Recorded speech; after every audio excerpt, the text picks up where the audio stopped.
Meus irmãos, minhas irmãs, boa tarde, sejam todos, como sempre, muito bem-vindos.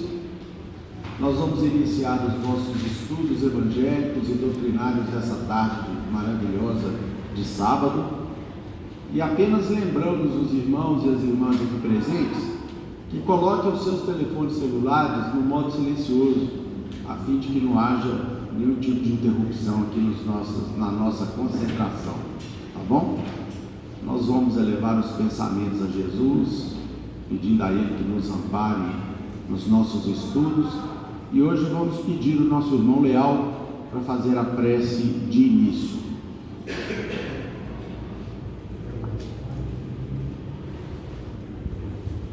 Deus, nosso Pai, Jesus, nosso Mestre, Divino Amigo, mentores, benfeitores, amigos espirituais, Paulo de Tarso, patrono da nossa casa de oração espiritual. Nos encontramos mais uma vez para mais uma tarde de estudo da doutrina espírita, através das obras principais e acessórias da doutrina. Pai nosso que estás no céu, santificado seja o vosso nome. Venha a nós o vosso reino, seja feita a vossa vontade, assim na terra como nos céus. O pão nosso de cada dia dai-nos hoje, Senhor. Perdoai as nossas dívidas, assim como perdoarmos os nossos devedores. Não nos deixeis cair em novas tentações, mas livrai-nos do mal. Teu é o reino, o poder, a majestade e a glória, para todos sempre, que assim seja.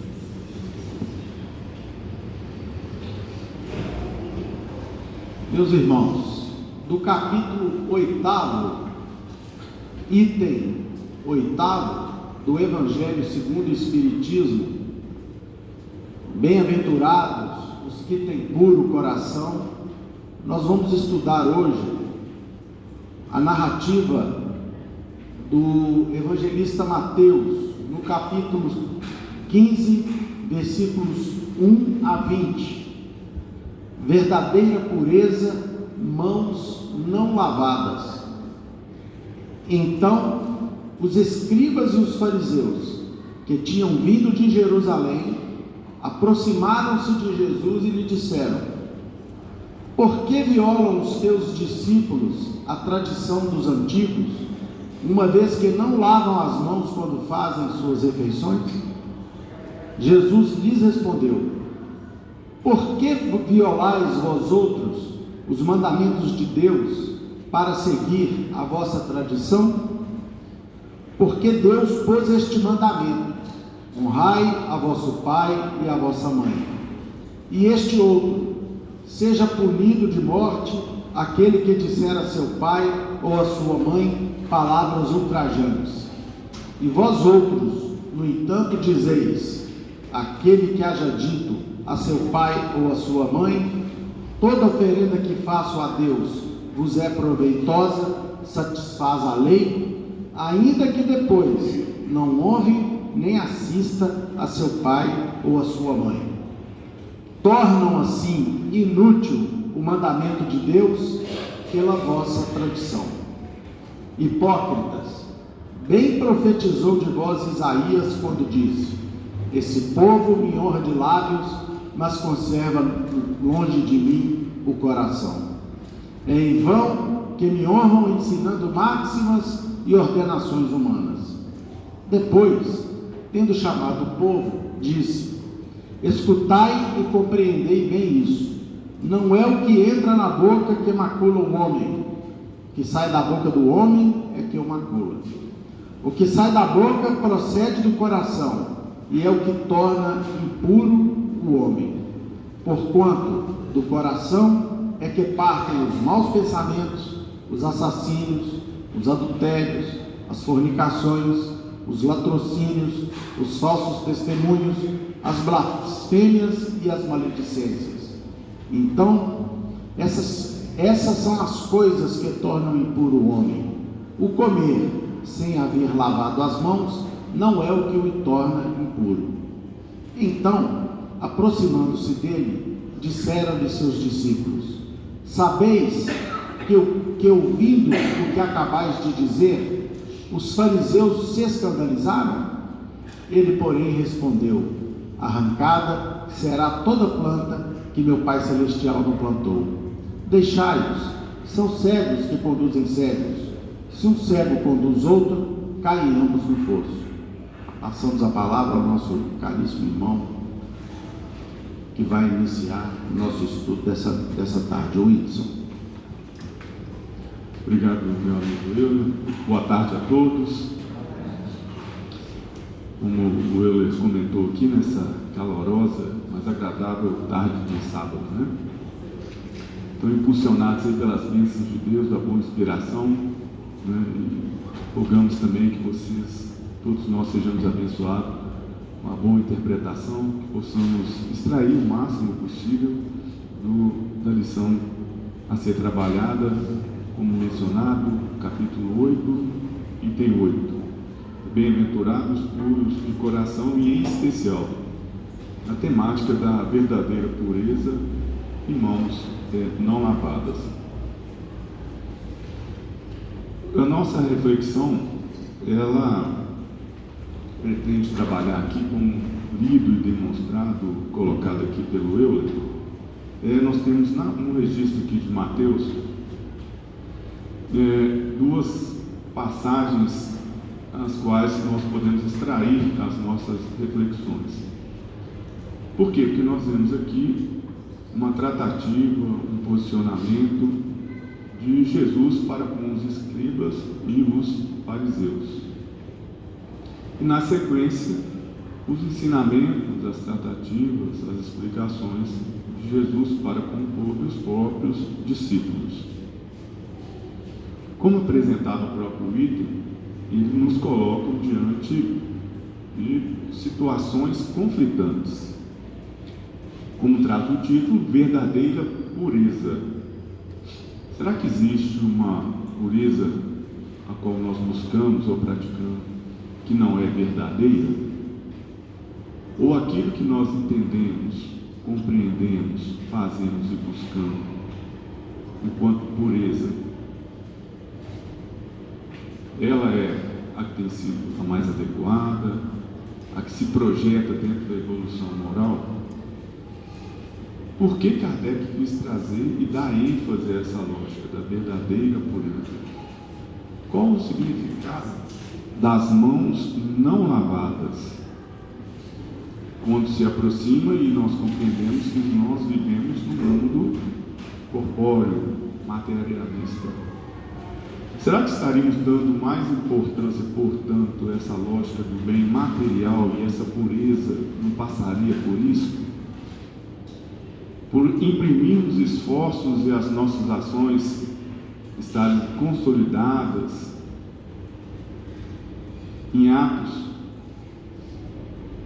de esterilização da fé, e por assim entender, e assim nós vamos nos fazer entender que esses atos de esterilização da fé é que vão nos levar à pureza? Então, seja, são algumas das perguntas as quais nós podemos buscar antes de adentrar no texto propriamente dito. E assim começa então Mateus. Vamos tentar nessa lógica de reflexão. O que representa essa verdadeira pureza?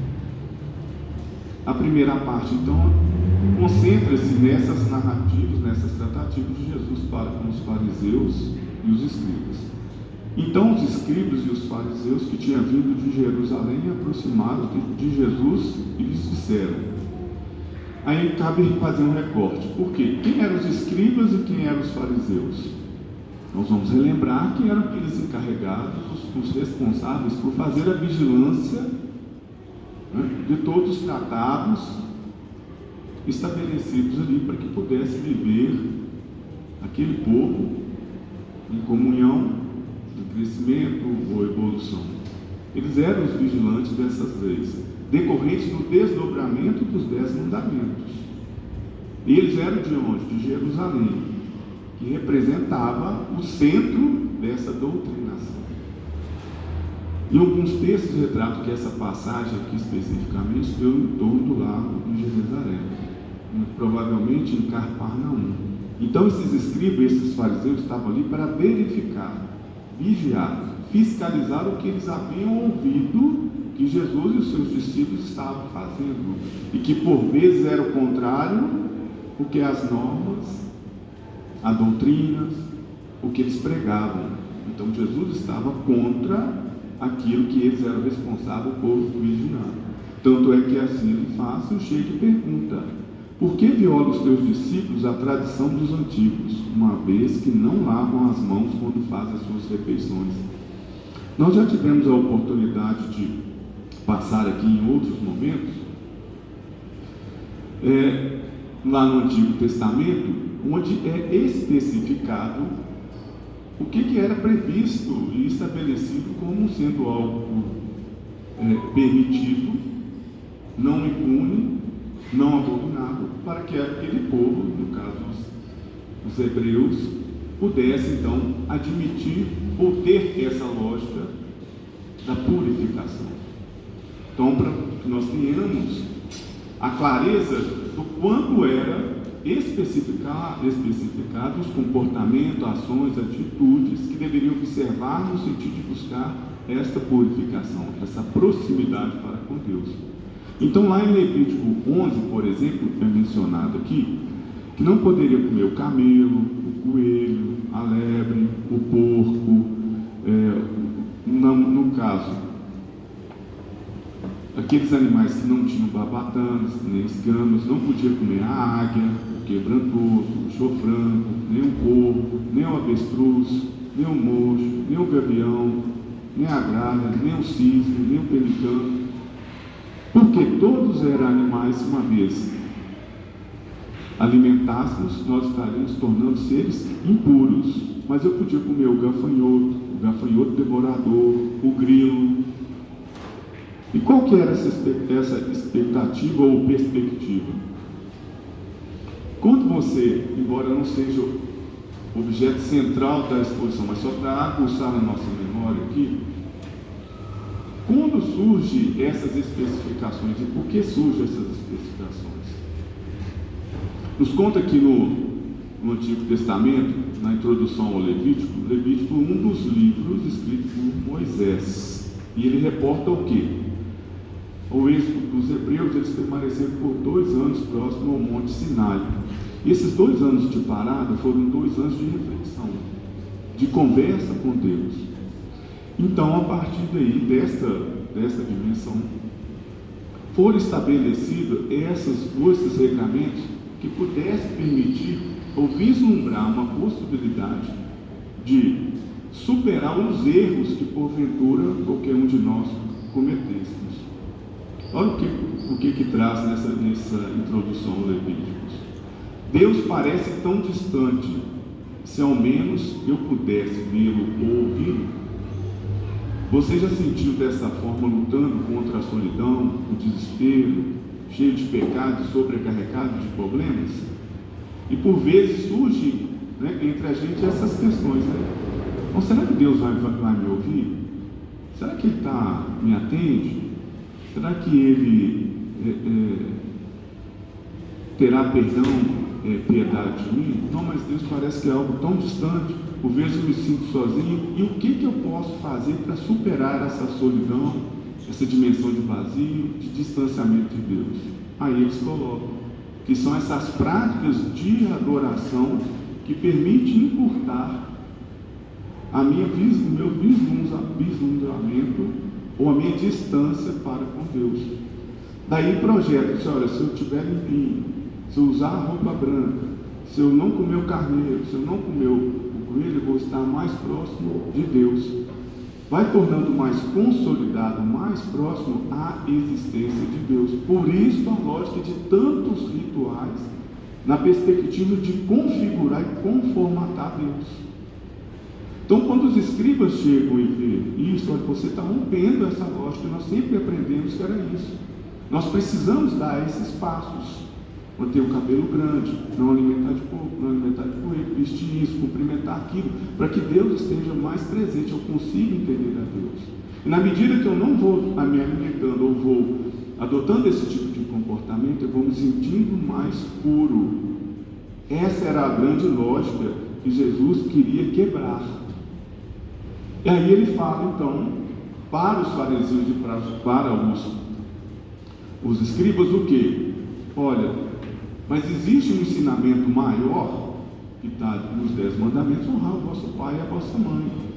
No entanto, na medida que vocês incrementam essas novas leis, portanto, nós tínhamos os 10 mandamentos, mas para além dos 10 mandamentos, nós tínhamos mais outras 400 leis, das quais essa.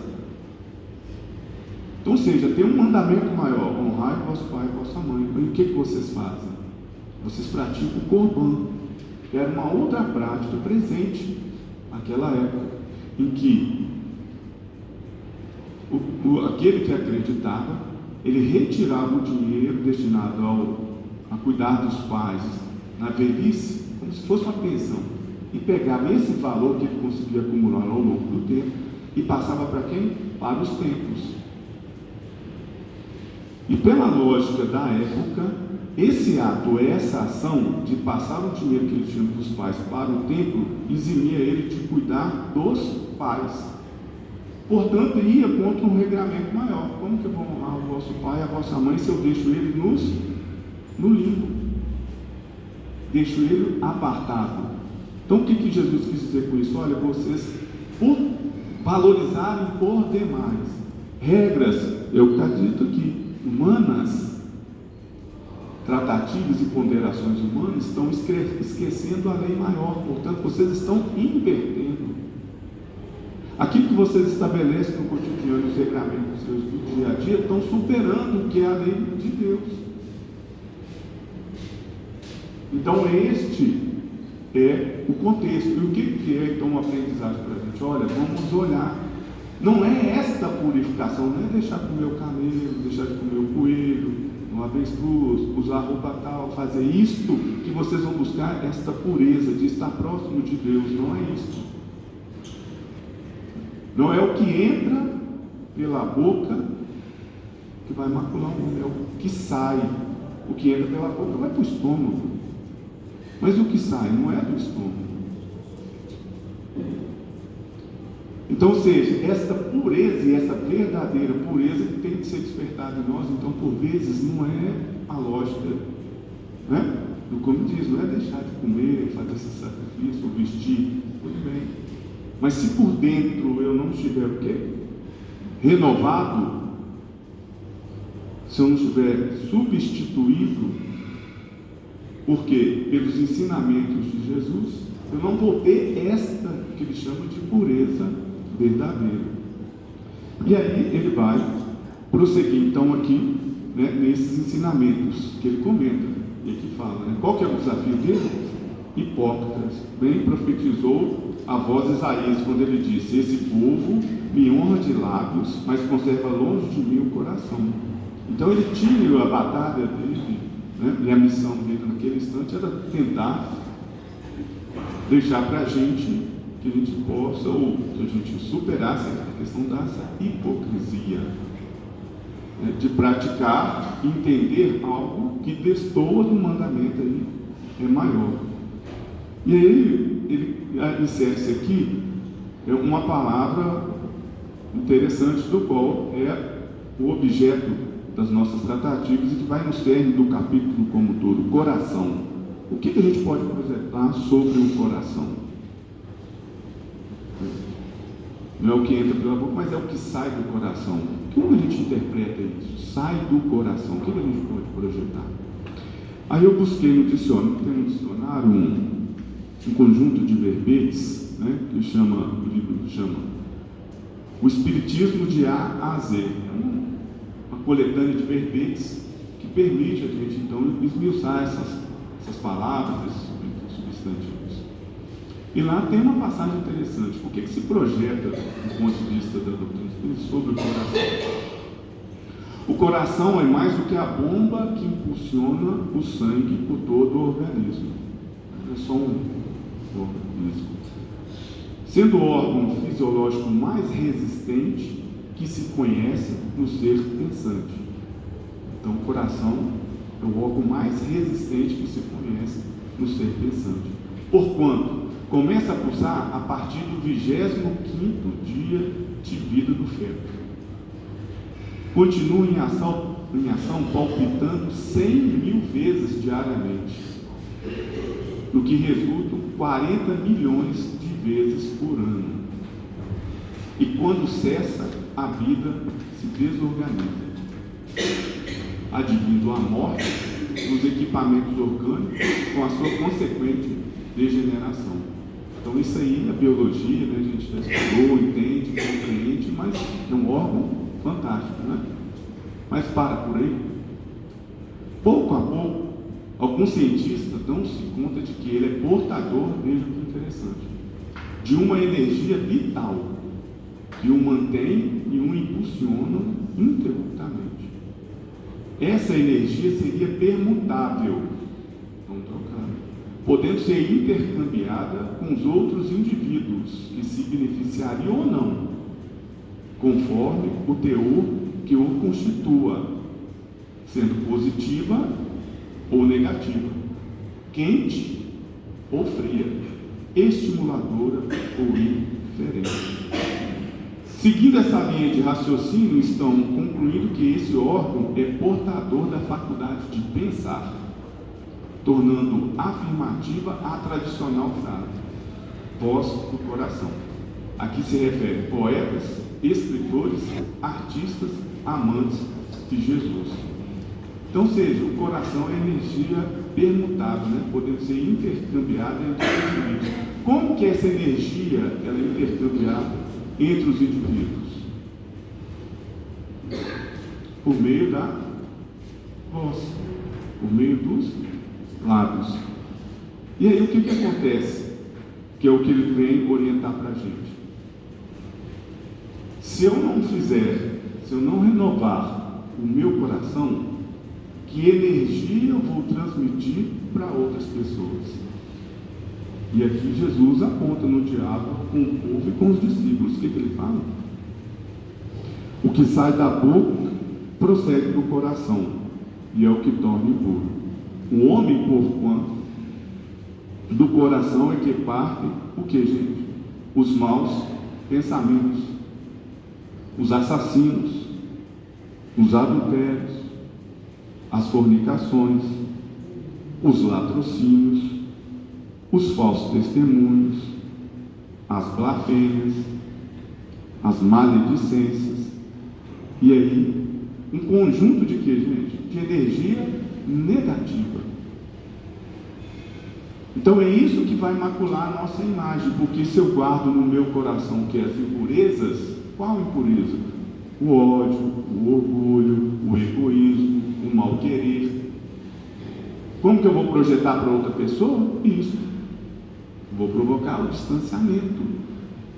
Portanto, a verdadeira pureza que aqui é comentada é isto, não é no ato das mãos lavadas, não é eu pegar no pão com a mão suja. Isso a gente sabe que provoca, sim, a falência do corpo, pelos micróbios. Mas o que ele quer chamar é a verdadeira pureza associada ao coração, é essa lógica dos pensamentos positivos, dos pensamentos necessários e os quais a gente deve trabalhar para substituir. É um pouco daquela conversa do livro Jesus no Lar, salvo engano, de Neio Lúcio, que fala sobre as explicações do mestre, em que tem a Sara estando na casa de Pedro, buscando compreender melhor os ensinamentos de Jesus, porque ela gostaria de se aproximar dos ensinamentos de Jesus, sobretudo da lógica do amor e do perdão, mas ela é encontrada sendo muito arraigada a esses rituais, a essas instruções, a esses comportamentos estabelecidos, às vezes nem tanto por mal, mas que estavam até ali desassociados do qual era a verdadeira compreensão que deveríamos nos ater. Então, conversa com Pedro, ela fala, você tem que ter boa vontade para acreditar nisso e praticar. E Jesus, ouvindo, conversa com a Sara e pergunta, Sara, o que você faz no seu dia a dia? Ela fala, eu cuido de cabras. E da cabra você extrai o quê? Extrai o leite. E como é que você faz para preservar esse leite, então? dentro desse processo, o mais importante é eu manter sempre o vaso o quê? Limpo. Não posso deixar nenhum resquício de sujeira naquele vaso. Por quê? Porque se eu derramar o leite, ele vai azedar, vai perder. E eu não consigo extrair dali o mais importante. Pois é, e assim deve ser o nosso vaso, o nosso coração. Porque não vai adiantar a gente conversar, ouvir, ler e falar que eu tenho que ter paciência, tenho que ter tolerância, tenho que ser benevolente, ter uma boa vontade, saber ouvir, essas coisas, né, que no dia a dia podem e vão fazer a diferença para o nosso convívio, para a nossa renovação, para o nosso crescimento. Porque isso vai chegar no nosso coração. E aí vem aquela figura, né? O banho é gostoso, né? Você chega todo, né, suave, um dia de trabalho, você toma um banho, daquela limpeza total, né? Você sente um prazer. Mas às vezes aquela limpeza, conforme foi o dia, eu estou lá no meu pensamento, não, se eu pudesse, eu esganava aquela pessoa. Então, ou seja, eu limpo o corpo, mas a minha alma está cultivando e tratando hábitos não desejados, que era isso que Jesus não queria. E aqui, por fim, meus irmãos, para tentar fechar então essas ideias, tem uma lição no livro Contos destas e de outras vidas, que nos remete a qual deve ser o nosso comportamento, tendo a oportunidade de, pelo menos, ouvir, né, ter acesso a essa informação, de como nós devemos buscar e tratar essa verdadeira pureza. Né? E então, o irmão X nos narra o seguinte, nessa história, Exame da Virtude, é a lição número 9. Narra-nos um episódio autêntico que certo orientador do mundo israelita enviou um discípulo que se notabilizara na interpretação dos profetas para determinada cidade, cujos habitantes se já fundavam em vícios e enfermidades de toda espécie, com a recomendação de prestar-lhes concurso ativo. Então, olha, vou destacar um irmão, uma pessoa que conhece bem, né, esses ensinamentos, que possa replicar, que possa pacificar, né, e mostrar uma outra reflexão de vida para um determinado povo aqui que ele fala em torno do mundo israelita. 2 lustros correram, ou seja, 2 anos passaram. E porque as notícias do burgo fossem cada vez mais inquietantes, o guia do povo chamou o enviado, que compareceu em atitude errática, mostrando na túnica lilial e no semblante mortificado de jejuns a rigorosa observância da lei. Então, ou seja, passaram 2 anos, nada mudou naquela comunidade. Mas ele chamou, vem cá, né, aquele que ele enviou, chamou, chegou, viu que ele, né, havia cumprido os preceitos, né, estabelecidos, né, estava numa túnica cintilante, estava, de certa forma, magro ali, de Jesus, e aí vai. As primeiras interpelações ouvidas respondeu em tom grato: Mestre, para dar exemplo de virtude, retirei-me para o campo, onde todos sabem que existo. Então, ou seja, esse mestre começou a perguntar e ele começou então a apresentar algumas argumentações, das quais ela, olha, eu fui para lá, mas eu me morei, fui para o retiro, né, no campo. Compreendendo, disse o mentor, a solidão é necessária para que o pensamento se refaça com a inspiração divina. Contudo, sem ligação com as criaturas humanas, é impraticável qualquer obra de auxílio. E continuou: para não errar, vivo em completo modismo no favor da oração. Então, além de morar isolado, eu praticamente não converso com ninguém. Medida essencialmente importante, mas ainda que tenhamos de aprender em duras experiências, é preciso falar para que o bem seja feito. Expondo a pureza dos meus sentimentos, visto-me exclusivamente de branco. Costume honroso, no entanto, isso não deve impedir que nossa roupa se enodoe no trabalho de ajuda aos outros, para ser novamente lavada em momento oportuno. Mestre, minhas refeições são apenas de ervas, hábito excelente. Contudo, para trazer o corpo em condições de servir, é importante não desertar dos sistemas de alimentação comum, embora seja nossa obrigação garantir a simplicidade e fugir aos desregramentos, usando a carne, o leite, os ovos, as folhas, os frutos e as raízes dos animais e das plantas, tão somente na cota indispensável à manutenção da existência. Mestre, durmo sem qualquer agasalho, fustigando as tendências inferiores. Louvável o seu propósito, mas na preservação da saúde orgânica é justo repousar nos moldes em que os outros descansam. Mestre, faço, porém, muito mais. Tenho um leito eriçado de pregos, castigando a volúpia da carne. Nobre intento, sem dúvida. Entretanto, vale mais combater a nós mesmos na prestação do serviço ao próximo, para que a nossa luta não seja em vão. Silenciando o pupilo indagou o chefe. Então, e a tarefa de incutir? O mestre diz, desapontado. Sinceramente, devo dizer que os cuidados na apresentação de virtude me tomam todo o tempo. Nisso, belo cavalo entrou no átrio da casa, conduzindo o pobre ferido, cujas últimas energias o deserto esgotava.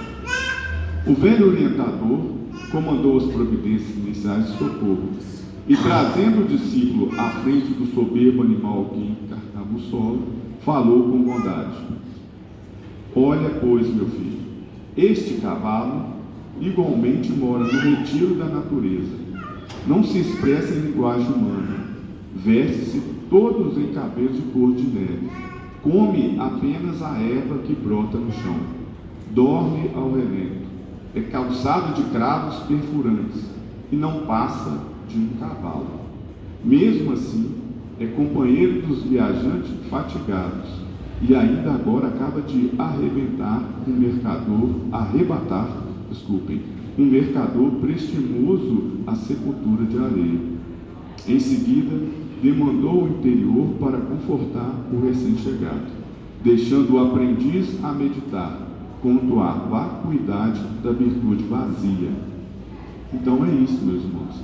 O que fica para a gente?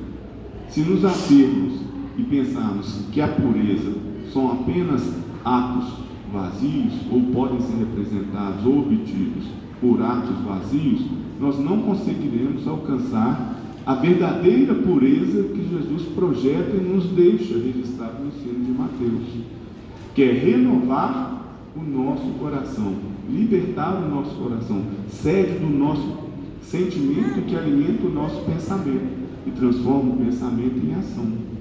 Portanto, eis aí as nossas, como dizem, obrigações.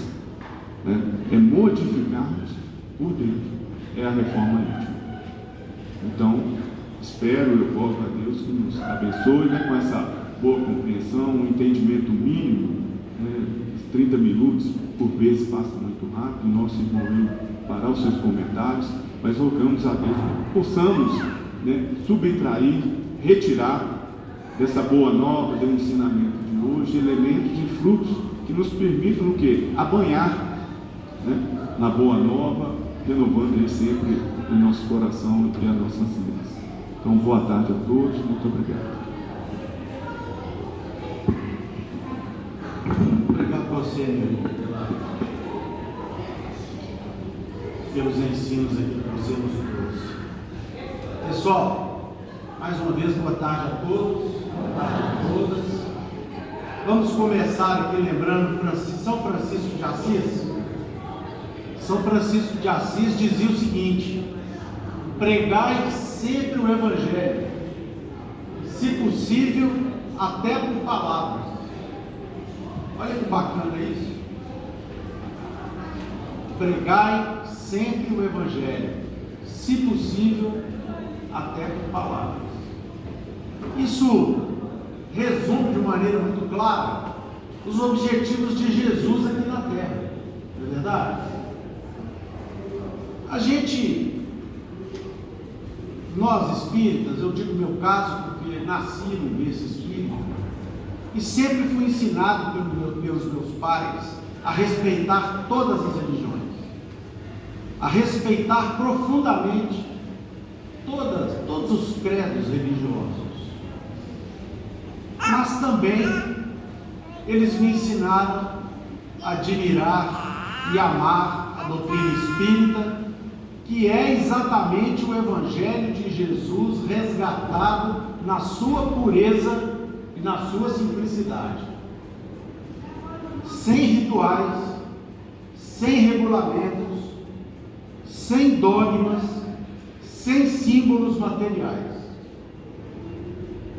Um dia desse, eu estava um pouco triste, saudoso da minha mãe, e esse sentimento me pegou no meio do trabalho. Eu estava trabalhando em casa nesse dia, e essa saudade me pegou no meio do trabalho. Qual que é a solução, meus irmãos? Para que nós consigamos enfrentar essas tristezas que são partes da nossa vida.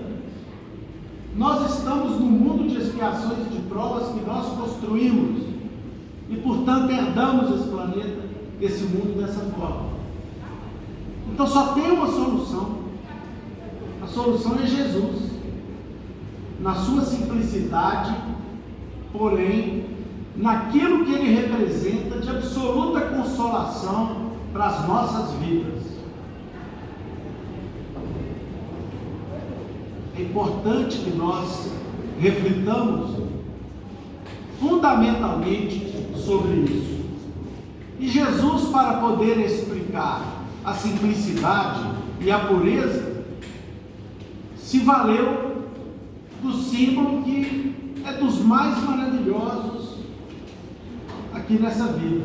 Eu confesso para vocês que os dois símbolos mais maravilhosos que eu consigo entender e verificar aqui nessa vida, um deles é o símbolo que Jesus utilizou nessa lição.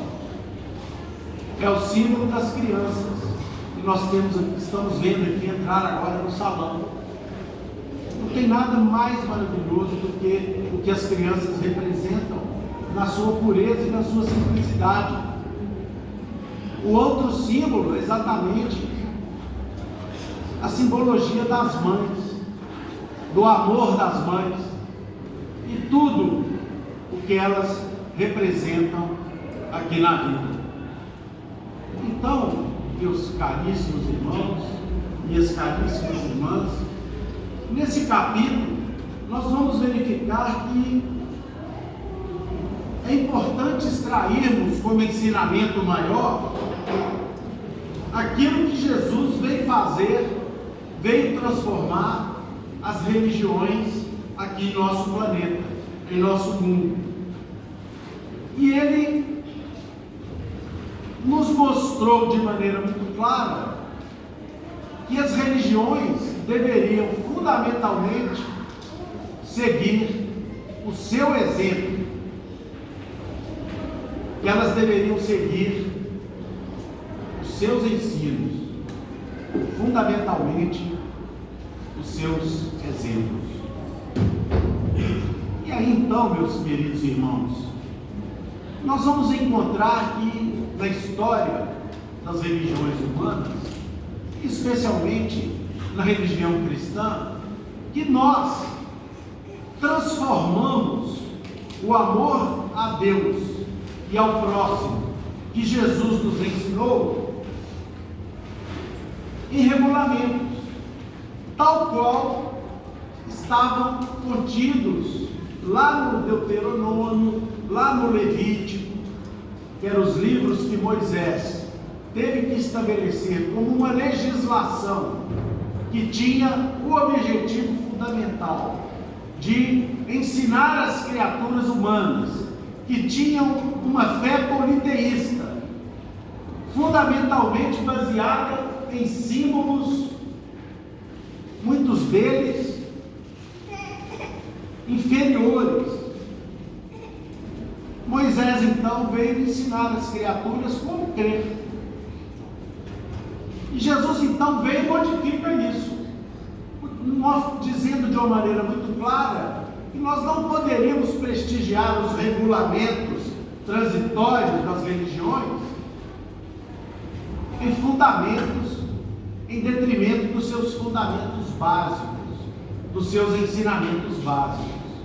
E aí eu perguntaria para vocês, meus irmãos, minhas irmãs, o que nós temos feito ao longo desses séculos que vieram após a vinda de Jesus? Vamos falar aqui de maneira muito sincera, de nós para nós mesmos. Nós transformamos a religião buscando exercitar aquilo que é mais simples. Ora, eu vou ao templo, pratico alguns rituais,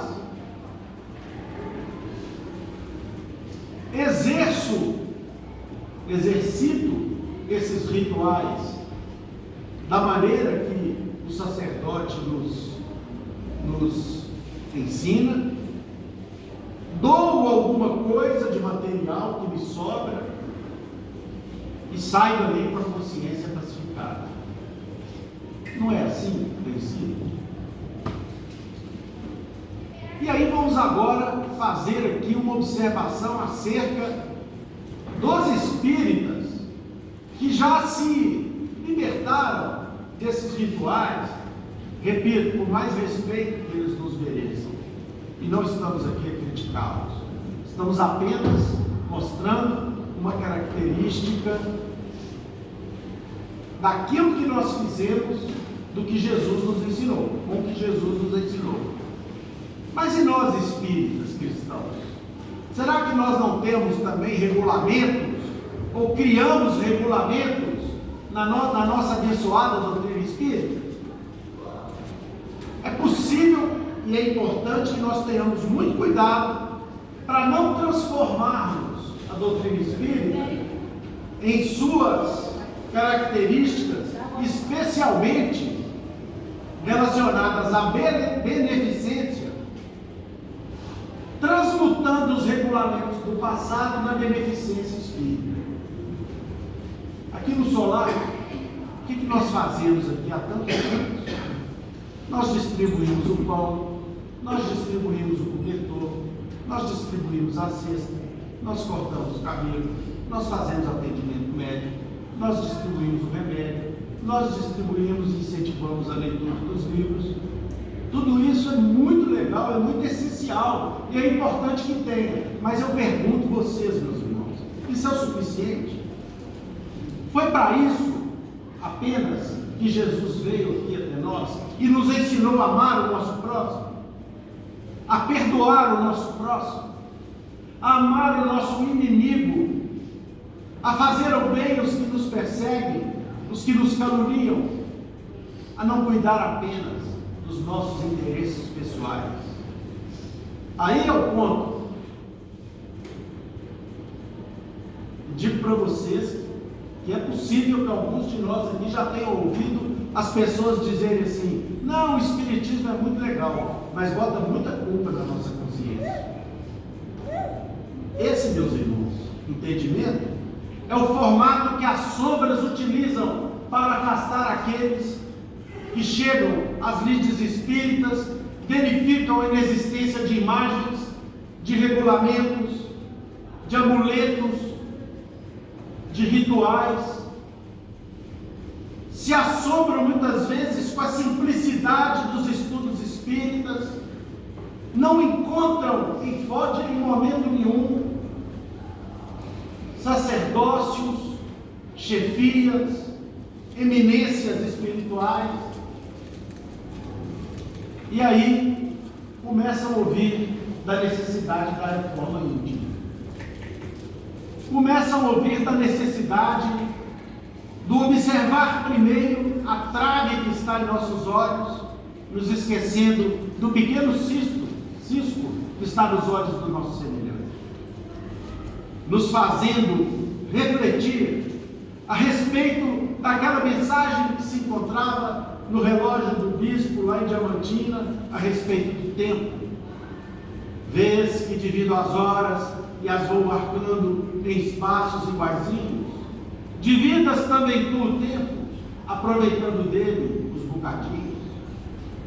E o relógio nos ensina, meus irmãos, a dividirmos os nossos tempos, ou os tempos que nos são, muitas vezes, que nos sobram, muitas vezes, em razão da evolução do trabalho no seio do nosso planeta, fazendo com que nós empreguemos o nosso tempo, ou parte dele, ou parte daquele tempo que nos sobra, em prol dos nossos irmãos, visitando um hospital, indo até aquele que sofre, buscando alguém que esteja em lágrimas em função de uma perda, buscando consolar alguém a quem a vida pede perdão pelos muitos sofrimentos, sendo verdadeiramente solidários, meus irmãos, com quem necessita de nós, sacrificando, entre aspas, um pouquinho do nosso lazer em busca do nosso próprio aperfeiçoamento. Foi isso que Jesus nos ensinou. E é isso que nós espíritas precisamos refletir. Quando Jesus disse: não transgredis o mandamento de Deus por causa da vossa tradição, os fariseus não estavam nem aí para os 10 mandamentos, eles estavam preocupados com a sua riqueza, eles estavam preocupados com o seu domínio, eles estavam preocupados com o seu poder. E eu pergunto, mudou muita coisa de lá para cá? Sendo bastante otimista, e a doutrina espírita nos ensina o otimismo por nos fazer compreender a lei de evolução de Deus, é evidente que mudou. Nós só temos motivos para nos orgulhar daquilo que nós nos construímos em termos de religião em 20 séculos para cá. É evidente que ainda não está o trabalho todo pronto. Mas olha que maravilha, meus irmãos, estamos hoje aqui, todos nós, nos tratando como irmãos.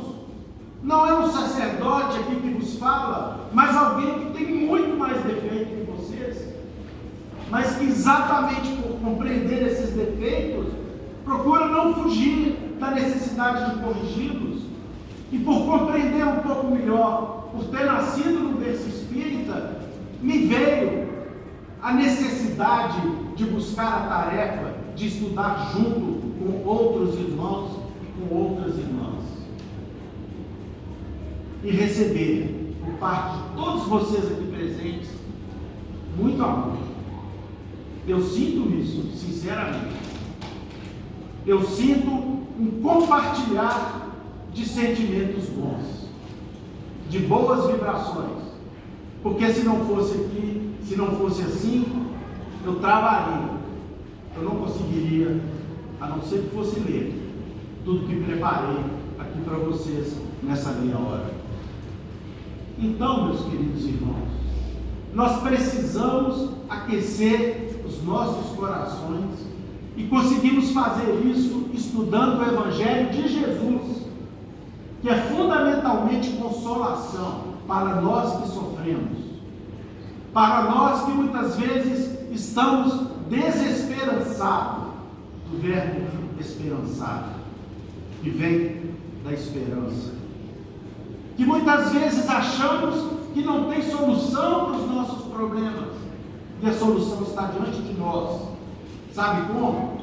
No irmão que às vezes bate a campainha das nossas casas e que pede um pão, e que além do pão nós lhe damos um abraço, e que além do abraço nós lhes damos um bom dia, e enchemos aquele pão de vibrações de amor, relembrando as bênçãos que nós temos de podermos ter um lar organizado, de podermos ter o pão em nossas despensas,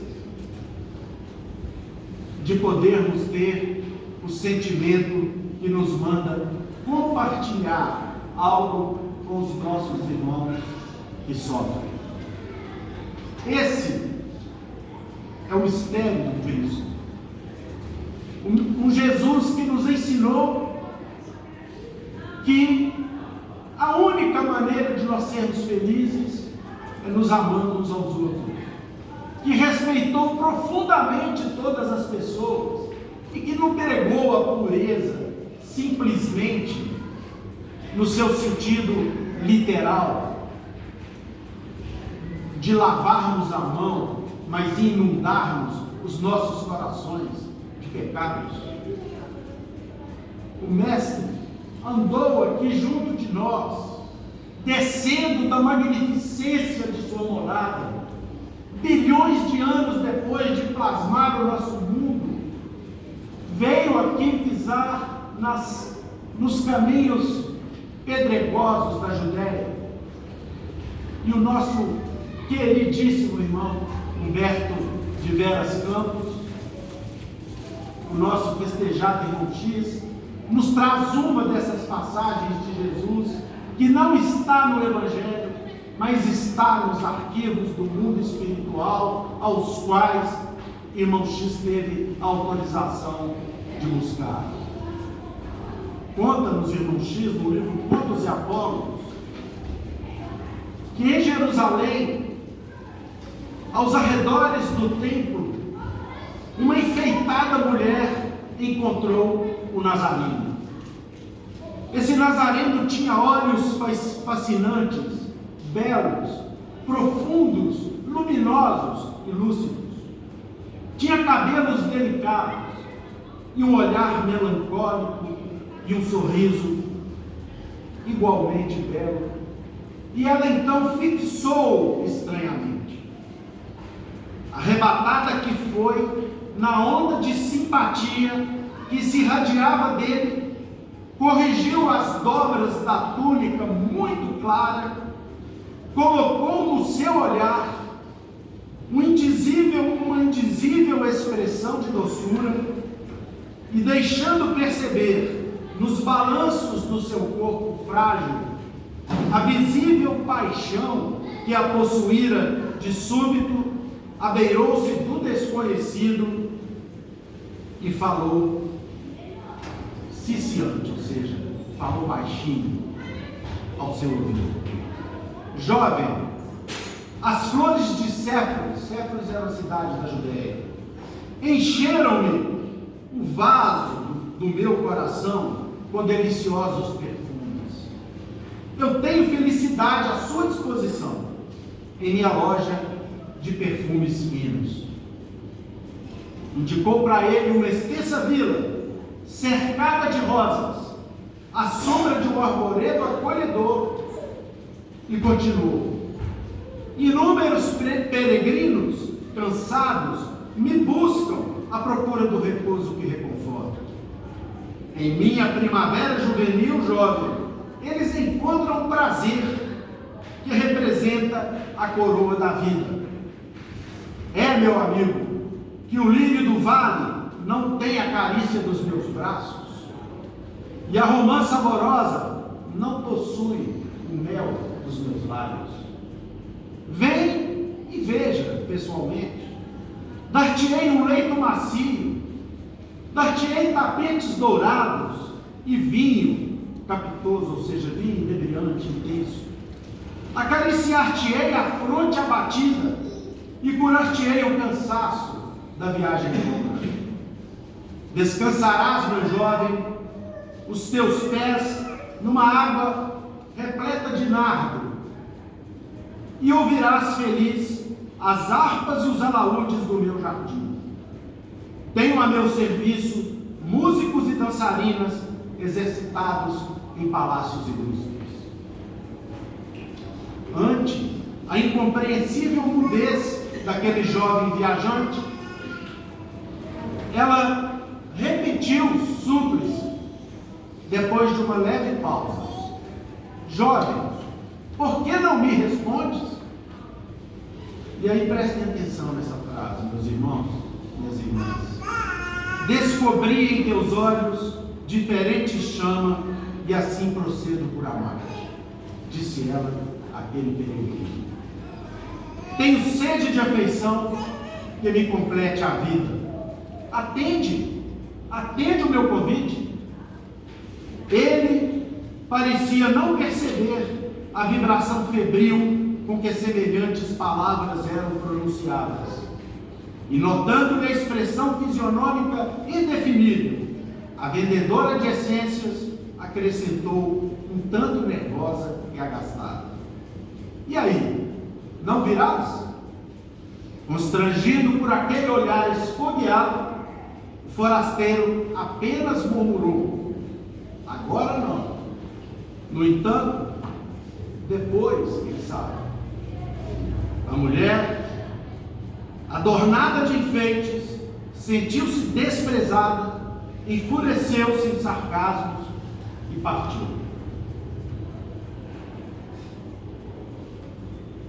Transcorridos 2 anos, quando Jesus levantava paralíticos ao pé do tanque de Betesda, venerável ancião pediu-lhe socorro para uma infeliz criatura atormentada de sofrimento. O mestre seguiu-a sem hesitar. Num pardieiro denegrido, um corpo chagado exalava gemidos angustiosos. A disputada mercadora de aromas ali se encontrava, carcomida de úlceras, de pele enegrecida e de rosto disforme. Feridas sanguinolentas pontilhavam-lhe a carne, agora semelhante ao esterco da terra. À exceção dos olhos profundos e indagadores, nada mais lhe restava da feminilidade antiga. Era uma sombra leprosa de que ninguém ousava se aproximar. Olhou o mestre e reconheceu. Era o mesmo mancebo nazareno, de porte sublime e de atraente expressão. Cristo estendeu-lhe os braços, tocado de intraduzível ternura, e convidou: vem a mim, tu que sofres. Na casa do meu Pai nunca, jamais se extingue a esperança. A interpelada quis recuar, conturbada de assombro, mas não conseguia mover sequer os dedos, vencida pela dor. O mestre, porém, transbordando compaixão, abaixou-se perto dela, fraternalmente, e aconchegou-a de encontro ao peito de manso. A infeliz reuniu todas as forças que lhe sobravam e perguntou em voz reticênciosa e dolorida: tu, o Messias Nazareno, o profeta que cura e alivia, que vieste fazer junto de uma mulher tão miserável como eu? Ele, contudo, sorriu benevolente, respondendo apenas: agora, minha irmã, agora eu venho satisfazer-te os desejos. E recordando-lhe as palavras do primeiro encontro, acentuou compassivo: descubra em teus olhos diferente chama, e assim procedo por amar-te. E nós vamos preocupar com regulamentos, meus irmãos. Nós vamos preocupar em cultuar imagens. Nós vamos preocupar em cultuar a personalidade de espírita vaidoso e orgulhoso, que não se preocupa em corrigir aqui, os seus próprios corações. Nós vamos preocupar apenas em doar aquilo que nos sobra, nos esquecendo de doar um pouco de amor aos semelhantes que precisam de nós, de ouvir ao menos 5 minutos alguém cuja tristeza fere o coração, para podermos, quem sabe, lhe inspirava um pouco de alegria? Foi isso que Jesus quis nos ensinar. Foi isso que Jesus veio pessoalmente, descendo dos locais onde ele habita, que não temos a menor condição de avaliar em termos de grandeza celestial, para vir aqui nos amar profundamente e nos ensinar a amar na medida do possível, na medida das nossas possibilidades. É por isso, meus irmãos, que as casas espíritas precisam urgentemente se preocupar muito mais com isso, se preocupar em de fato receber os irmãos da jornada humana com os corações e com os braços abertos, cheios de amor a todos eles, porque eles nos fazem o favor de nos darem, de nos proporcionarem uma oportunidade de exercitarmos um pouquinho do sentimento que o Mestre nos ensinou. Transformemos o nosso solar, o nosso bendito e querido solar, tomando como exemplo a casa do caminho que Jesus levou à humanidade, que recebia os velhos abandonados, os leprosos expulsos de casa, os ricos falidos que eram procurados pela justiça, os abandonados de toda ordem porque não conseguiram conviver com as falsidades religiosas, e os simples de coração. É assim que as casas espíritas precisam se comportar e se esmerar em construir, porque fazendo assim nós estaremos trazendo para junto de nós a convivência dos nossos irmãos, que felizes nos observam caminhar cada vez mais para junto do nosso Senhor Jesus Cristo. Meus irmãos, uma boa tarde para todos vocês. Que Jesus abençoe a todos vocês, viu? E nós vamos fazer aqui agora a nossa fila para tomarmos o passe, que é a manifestação do mundo espiritual na condição de vibrações e de fluidos que resgatam a nossa saúde e resgatam as nossas forças. Não deixemos de tomar os passes, aqueles que desejarem e que precisarem, e que o Mestre de Jesus possa nos acompanhar a todos, enchendo os nossos corações de alegria e de bom ânimo, para que continuemos na nossa luta sem desanimar, sem jamais desanimar. Fiquemos todos com Deus. Sou eu que faço a prece.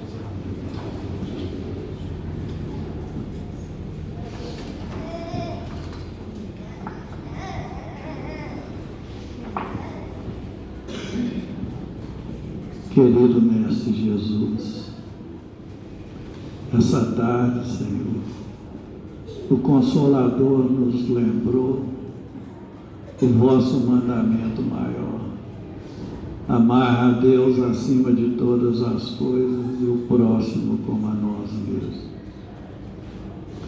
E é devido às enfermidades, às limitações que somos portadores, que ainda trazemos conosco, que pedimos aos nossos benfeitores espirituais, com a vossa permissão, que estejam sempre ao nosso lado, fortalecendo em nós os ensinamentos que aqui temos recebido.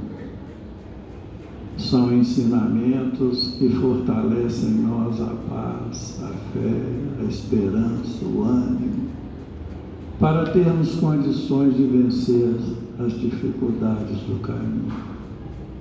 Pedimos, Senhor, que o Senhor abençoe todos nós que aqui nos encontramos, encarnados e desencarnados, estendendo a cada um de acordo com o grau de merecimento e a sua necessidade.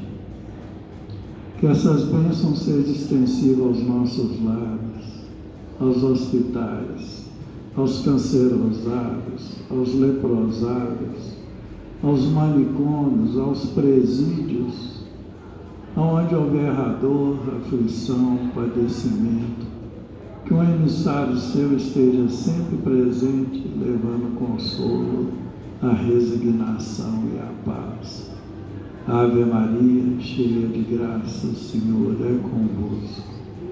Bendita sois vós entre os anjos, bendito o fruto do vosso ventre, nasceu Jesus. Santa Maria, Mãe de Jesus, rogai a Deus por nós, pobres pecadores, encarnados e desencarnados, hoje, agora e sempre, que assim seja. Devolvemos a palavra ao nosso irmão Euler, para que ele possa encerrar a reunião da tarde. Em nome de Deus, de Jesus, nosso mestre amado, de Paulo de Tarso, patrono da nossa casa de oração, estudo e trabalho, dos nossos amigos e benfeitores espirituais, nós estamos encerrando os nossos estudos evangélicos e doutrinários dessa tarde, na santa e bendita paz do Senhor, que assim seja.